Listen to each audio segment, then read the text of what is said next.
ఏపీలో ఫ్లెక్సీల నియంత్రణపై సీఎం చంద్రబాబు స్పందించారు. తనకు పబ్లిసిటీ అవసరం లేదని, ప్రజల మనసుల్లో ఉంటే చాలని చంద్రబాబు స్పష్టం చేశారు. ఫ్లెక్సీలు అవసరమా లేదా అనే విషయంలో అన్ని రాజకీయ పార్టీల అభిప్రాయాలు తీసుకుంటామన్నారు.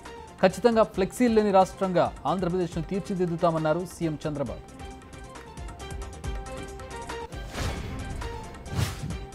మాజీ మంత్రి కేటీఆర్ పై మంత్రి కొండా సురేఖ చేసిన వ్యాఖ్యలు పొలిటికల్ గా అగ్గిరాజేశాయి. సమాంత నాగ చైతన్య విడిపోవడానికి కేటీఆర్ కారణమని ఆమె తీవ్ర ఆరోపణలు చేశారు. సురేఖ వ్యాఖ్యల పట్ల ఇప్పటికే పలువురు బీఆర్ఎస్, కాంగ్రెస్ నేతలతో పాటు నాగార్జున, ప్రకాష్ రాజ్ సైతం స్పందించారు. కొందరు కొండా సురేఖ వ్యాఖ్యలను తప్పుపడితే మరికొందరు కరెక్టే అని చెబుతున్నారు.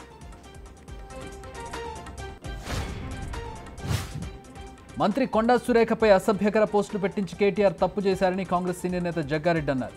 ఇప్పుడు ఆమెను తట్టుకోవడం బీఆర్ఎస్ నేతల తరం కాదని చెప్పారు. ఆమెను రెచ్చగొట్టి ఇప్పుడు తిట్టించుకుంటున్నారని వ్యాఖ్యానించారు. కేసీఆర్ కుటుంబ సభ్యులపై అసభ్యకర పోస్టులు పెడితే ఊరుకుంటారని ప్రశ్నించారు.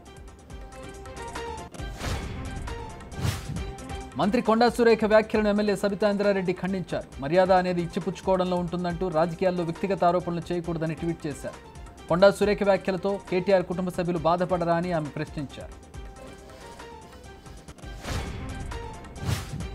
హైడ్రాపై బీజేపీ ఎంపీ రఘునందన్ రావు కీలక వ్యాఖ్యలు చేశారు. హైడ్రా గురించి ఎవరిష్టం వచ్చినట్టు వారు అవగాహన లేకుండా మాట్లాడుతున్నారని, దీనిపై సీఎం స్పష్టత ఇవ్వాల్సిన అవసరం ఉందన్నారు. హైడ్రాపై వెంటనే అఖిలపక్ష సమావేశం ఏర్పాటు చేయాలని సూచించారు. 10 ఏళ్ల అధికారంలో ఉన్న బీఆర్ఎస్ చేసినవన్నీ మర్చిపోయి తమ మీద నుంచి బుల్డోజర్లు వెళ్లాలని మాట్లాడడం విడ్డూరంగా ఉందన్నారు.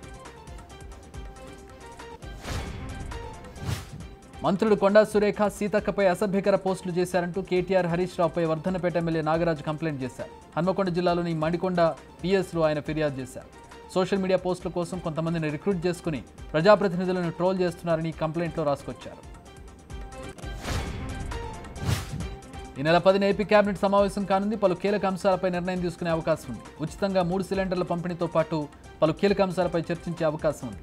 చెత్త పన్ను రద్దుకు ఏపీ మంత్రివర్గం ఆమోదం తెలపనుంది. అమరావతి, పోలవరం ప్రాజెక్టు నిర్మాణాలపై కూడా కేబినెట్లో కీలక చర్చ జరిగే అవకాశం ఉంది.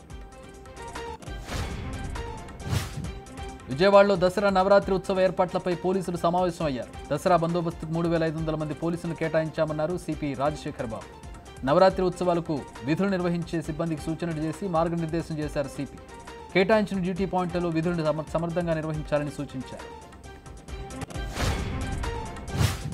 మంత్రి కొండా సురేఖ వ్యాఖ్యలపై నాగార్జున స్పందించారు. రాజకీయాలకు దూరంగా ఉండే సినీ ప్రముఖుల జీవితాలను మీ ప్రత్యర్థులను విమర్శించేందుకు వాడుకోవద్దన్నారు. తమ కుటుంబం పట్ల చేసిన ఆరోపణలు అబద్ధమని నాగార్జున ట్వీట్ చేశారు. ఆ వ్యాఖ్యలను వెంటనే వెనక్కి తీసుకోవాలని రిక్వెస్ట్ చేశారు.